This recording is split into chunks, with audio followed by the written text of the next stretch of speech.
I'll bet you guys have seen my Weird British Advertisement series and wondered, where did it all begin?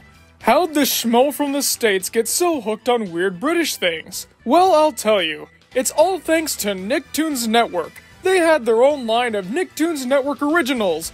Except, not all of them were originals. Some of them were imports from, say, Canada, or in this case, the United Kingdom. For those who don't know, these are shows like Edgar and Ellen, Kappa Mikey, or in this case, The Secret Show.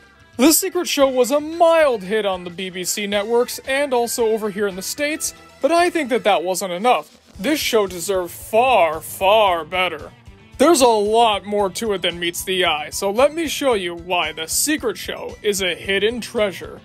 And in hindsight, I probably should have said it was a secret treasure, but you know what? It's too late, I wrote the script, and I'm sticking with it. Before we talk about the series proper, let me tell you how this show, of all things, got me interested in British humor. I was made aware of The Secret Show the very first night that I ever watched Nicktoons Network. We were on vacation and the place happened to have Nicktoons Network, which I had never heard of before. So I was watching it at night and they advertised this Break Free program. This is where they would air episode after episode after episode without any commercial breaks or interruptions of any sort. And one of the shows that was heavily featured was The Secret Show. I saw some of the clips and thought nothing of it, until a year later when my house actually got Nicktoons Network and I was able to check it out. And I was never the same again. I thought it was hysterical, I thought it was witty, I thought it was charming, I thought it was a lot of things. Most of them good. And with that, I decided to seek out more shows like it, and then it eventually led me to Monty Python, and the rest was history, which is what tends to happen when you discover Monty Python. Now, enough about my history with it, let's talk about The Secret Show itself.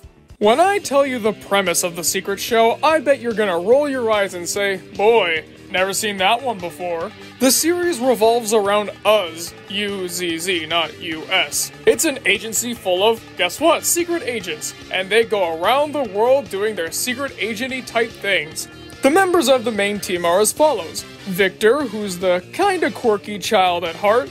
Anita, who's the voice of reason. Professor, the oddball, screwball, various other kind of ball professor out there. And this guy! He doesn't really have a name, but more on that later. He's the head of the entire agency and boy does he love his mantelpiece. So yeah, it's another spy show. Been there, done that. If I had $1 for every spy show that was out there, I would have several dollars. All joking aside, this is a very been-done premise. And if I was older and first heard about The Secret Show, I would be thinking, why do I want to watch this? It's like superhero parodies, what more can be done? We've made all the jokes, we've made all the jabs, there's nothing new you can do. Well, The Secret Show takes it in a very strange direction. You know those cutaway jokes on Family Guy that everybody hates? You know, those totally insane, wacky moments that are there for about 10-15 seconds, if you're lucky, and then they're gone, never mentioned again, and they don't factor into the story. The Secret Show takes the ludicrousness of those cutaways, and then plays it straight throughout the entire episode. Yep, not kidding. Let me go through a few premises here and see if they match up with that insane weirdness. The Earth must band together to stop a dimensional rift that is being created by these red-suited gelatinous men known as the Wobblemen. Martians invade planet Earth and begin stealing its gravity. As it turns out, their motive was being jealous of the Earth's gravitational pull, so they stole all of the gravity to have falling down parties. A new video game system comes out that involves you dipping your hand into this chemical and your hand becomes the video game, and with every progressive dip, you advance a level. And this one's my personal favorite, I use it to sell anyone on this show. There's this evil clown who keeps claiming that he's gonna take over the world and do unspeakably terrible things like give bees weekends off and force people to say BIM in every sentence. For BIM is a happy word. Nobody takes him seriously and says that there's no way he's gonna take over the world. But he does. In fact, he does it quite easily. In the world leader election, he changes his name to Mark and X here, so everyone thinks that they're voting for the old world leader, but they're accidentally voting for him. But then they subvert it by making him a good ruler. Everyone likes him, everyone's happy under him, and they want him to stay in power. But then they subvert it again by making it revealed that, yeah, just like we thought, he's an idiot. He sells the planet to intergalactic warlords for a chocolate egg. All this happens in 11 minutes, folks, and if you're upset that I spoiled these episodes, sorry, let's hope the editor put a spoiler warning up there. And besides, those are only a couple episodes. There are so many more with equal amounts of weirdness. I didn't even touch episodes like It's a Hamster World or The Trousers of Doom, but I think we got the point here. The series excels in making these absolutely ridiculous, mind-boggling situations and following them through. It's not random for the sake of random, it's consistently random throughout the entire episode. Not only that, but there's no acknowledgement that this is weird. In the world of The Secret Show, this stuff is commonplace. It's totally normal for an evil agency to create this machine that uncreates technology. It's just another Tuesday when an evil nanny tries to use babies to take over the world. Which, in hindsight, I think they might have stolen from Drawn Together a little bit here. You know, the Super Nanny episode? One of the best pieces of animation ever made, don't at me. The situations are one thing, but how are the characters? Well, they fit perfectly in line with the show. Victor is not your typical goofy, weird male lead guy. I mean, he is, but there's always a logic to whatever he does or says.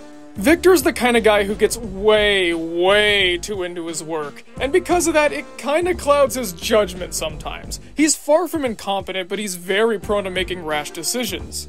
Not helping is the fact that he likes a lot of immature things. He's a bit of a kid at heart. Still, his heart, even if it is childish, is in the right place, and he's got a good enough mind to help him save the day. Anita, on the other hand, is the total opposite. While yes, she's grounded and mostly has everything together, there are certain weaknesses that she has that can be exploited, like this guy Alphonse, or any other little quirk that she has, because even though she seems like she's put together, there's a lot of weird quirks to her and she's definitely prone to snapping. One of the characters I appreciate most is Professor Professor. He could have so easily been the, oh look at him, wacky scientist, and he is, but he's not incompetent. He's far from stupid. Like Victor, he gets a little too into his work, but unlike Victor, he's not as grounded in reality. At times he can make some useless inventions, and at other times the inventions that aren't useless don't always work, but he still feels like a vital member of the team, someone who can carry his weight, which is a lot more than I can say about other comedic relief characters. In short, without Professor Professor, I don't think that Uz would be able to function as well as it does now. And rounding out our cast is the leader of Uz, Changed Daily. See, remember when I said he doesn't have a name? Well, one of the main gimmicks of The Secret Show is that this guy is so important that his identity must be kept top secret, and for reasons of security, his name is Changed Daily. And it's never a good name. He never gets something he wants like Rock Justice. He always gets something like Flu Flu Flubber Faucet, Chuckle Body, Sweaty Ears, or this one. Ah! Flubber wubber bubber bubber bubber bubber. What I like about this is that, just like the weirdness of the show itself, they don't acknowledge that this is stupid. At least for the most part. Whenever he reveals his name, everyone laughs, but then that's it. With one exception, that exception being one where it's plot relevant, they never laugh at his name after that. It's perfectly normal, like someone named John, Susie, or Krachtensprücken. And his character's not half bad either. You'd expect him to be the no-nonsense, no-fun-at-all tough guy, right? He's the leader of the agency, he's gotta be.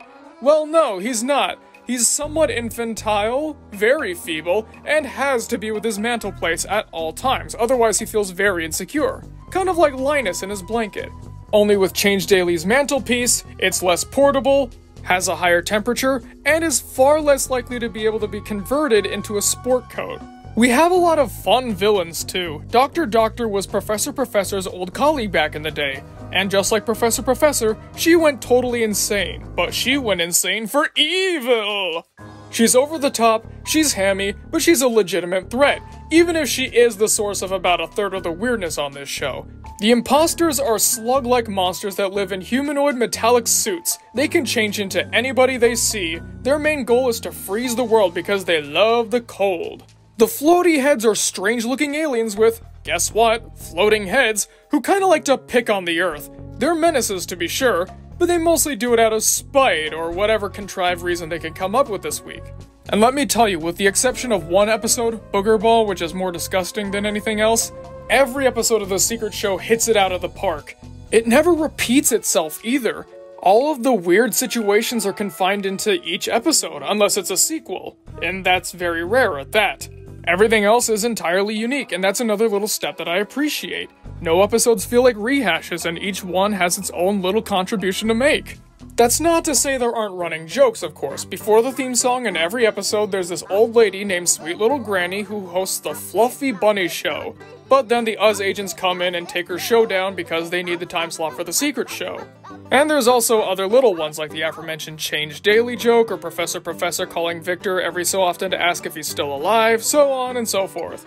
The only thing I'm kind of iffy on is the art style. On one hand, yeah, it looks weird and a little off-putting and kinda cheap. Everything feels really flat, nothing feels really fleshed out or three-dimensional. But on the other hand, not only is it unique, but it fits the show very well, taking that abnormal surrealism and completely running with it. Honestly, I could talk about The Secret Show a lot longer than this, but I think I'd be repeating myself and or spoiling things. Trust me, half the fun with The Secret Show is watching it for the first time. Because, well, unless some guy on YouTube spoils it for you for the sake of an argument, you have no idea where it's going, in the best possible way. It's a real shame this series didn't last, but to be fair, from what I can tell in the UK, shows aren't always meant to last forever and ever. Sometimes it's a couple seasons and you're done. And for what it's worth, The Secret Show filled that purpose perfectly. While we didn't get a ton of it, what we did get was fun, wacky, and extremely bizarre. If you haven't already, check it out. I highly recommend it. Well, folks, thanks for watching the video. Have you seen The Secret Show? What do you think of its surreal nature, and how it plays it entirely straight? Comment below and let me know, because I'm always excited to hear what you guys have to say. Thank you all for watching. I'll see you guys next time.